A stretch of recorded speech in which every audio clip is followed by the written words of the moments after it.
दंडक दंडक पर में चली गई।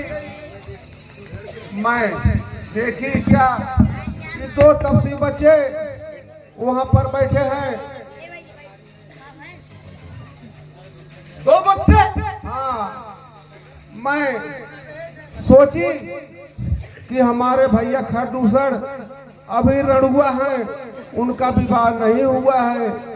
मैं इस नारी को बहका फुसला कर ले चलो अपने भैया से विवाह करा दूं। सुपरखा, तुम झूठ बोल रही हो।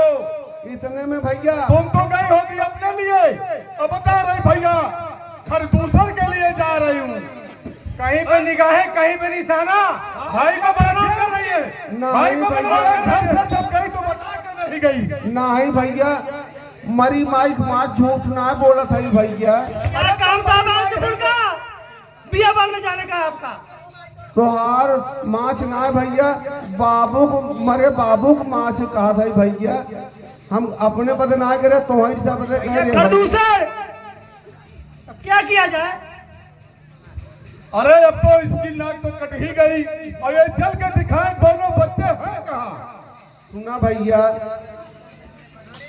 सुनावा बहनी।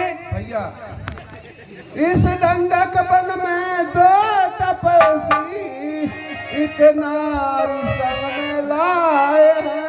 क्या कहा? है नाम नाम लक्ष्मण उनका।